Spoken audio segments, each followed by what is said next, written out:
Okay, तो start करते हैं अपने पैटर्न नंबर 1 से, जिसमें हम किसको डिजाइन करके आ रहे हैं। We are going to design the solid square.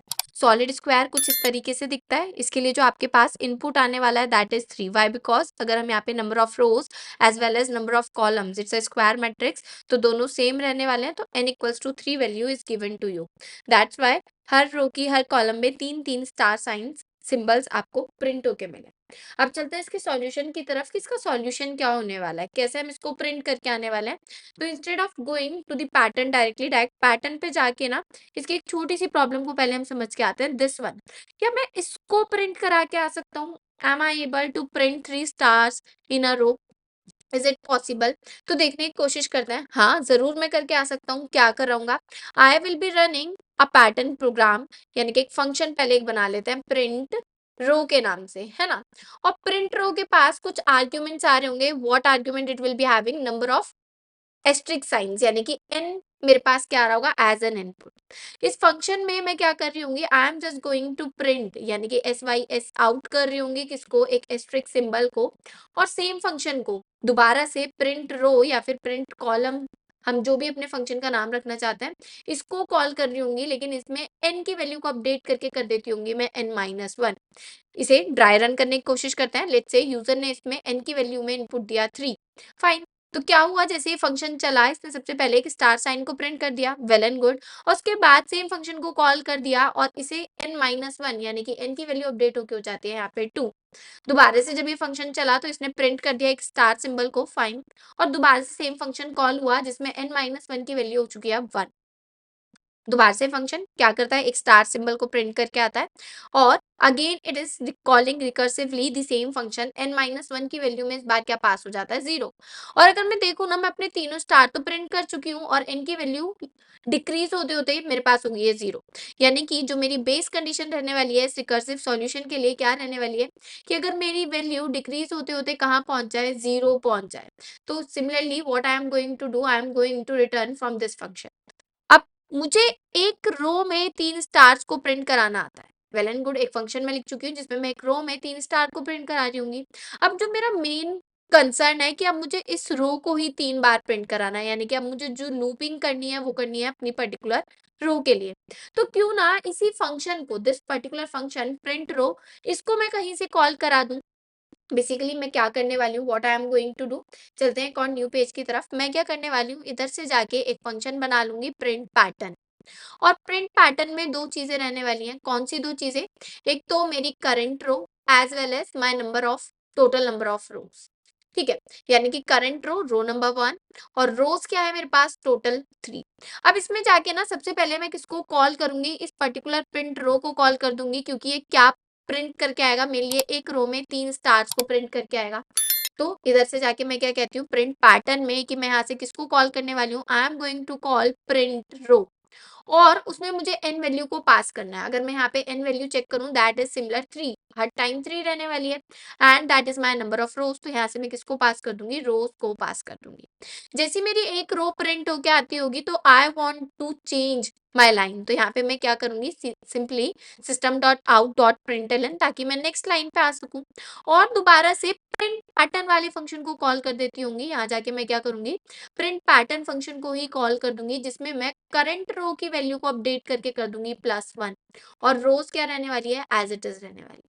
इसको समझने की कोशिश करते हैं कि मेरा प्रिंट पैटर्न जब चलना शुरू होगा, करंट रो नंबर 1 में हूं मैं, यानी कि पहली रो में हूं मैं।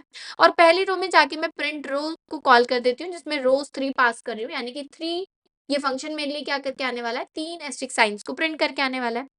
And I am going to move to the next line. Next line में मैं इधर आ चुकी हूँ और मैंने दोबारा से अपना पैटर्न फंक्शन कॉल कर लिया, जिसमें मैंने करंट रो को अपडेट करके कर दिया +1, यानी कि ऑब्वियसली मैं अब सेकंड नंबर ऑफ रो पे हूँ। और दोबारा से जाके रोज पैटर्न को कॉल कर ली, यानी कि दोबारा से 3 asterisk sign, system dot out dot println, next line, current pattern को कॉल कर दिया, यानी कि सेम फंक्शन को जिसमें करंट रो को मैंने अपडेट करके कर दिया है 3, यानी कि मैं थर्ड नंबर ऑफ रो में हूँ। और रोज को फिर से कॉल कर लिया प्रिंट रोज, यानी कि 3 नंबर ऑफ स्टिक साइंस मेरे पास दोबारा से आ जाते हैं। अब जैसे आते हैं तो system dot out dot println, next row पे तो मैं मूव कर चुकी हूँ, लेकिन क्या हो रहा होगा? करंट रो इस बार अपडेट होके +1 जैसी हुई, तो यहाँ पे रो की वैल्यू हो गई 4। And I don't want to print anything now, यानी कि ये क्या है? मेरी फॉल्स कंडीशन है। यानी कि इधर जाके इस पर्टिकुलर फंक्शन का क्या बेस केस रहने वाला है कि अगर करंट रो की वैल्यू क्या हो जाए, रोज से बड़ी हो जाए, है ना। बेसिकली अभी 4 इज ग्रेटर देन रोज, तो मैं यहाँ से क्या कर रही हूँ, रिटर्न कर रही हूँ। I hope the solution is clear to you.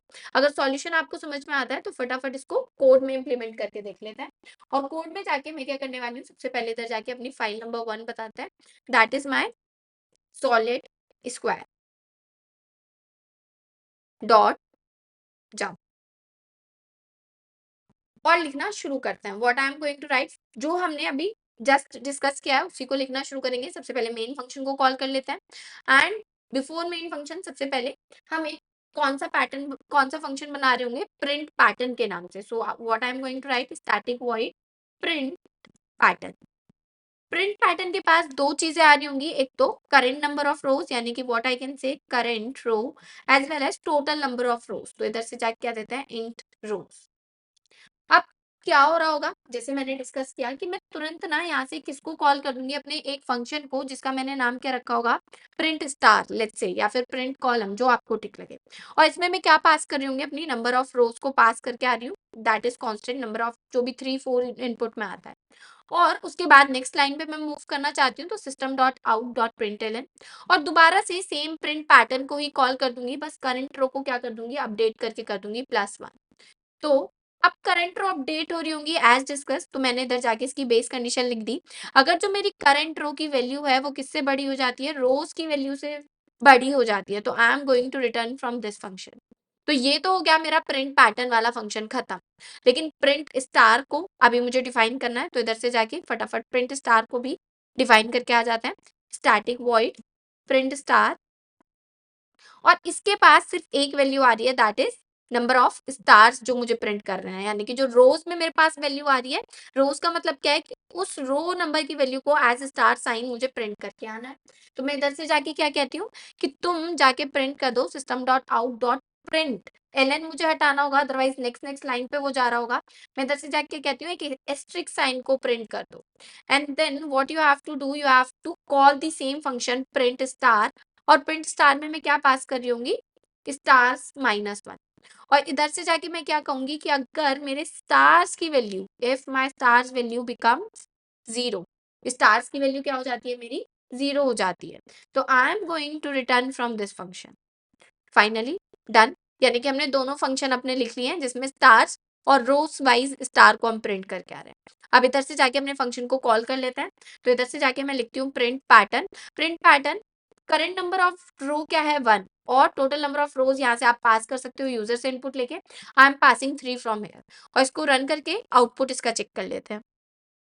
तो अभी जो आउटपुट है एकदम सही आता है, 3/3 की एक मैट्रिक्स हमारे पास अवेलेबल है। I can change it as well, अगर मैं यहाँ पे जाके क्या कर दूंगी, 4 कर दूंगी, तो 4/4 का क्या आ जाएगा मेरे पास, rows and columns, you can see 4/4। I hope this solution is clear to you.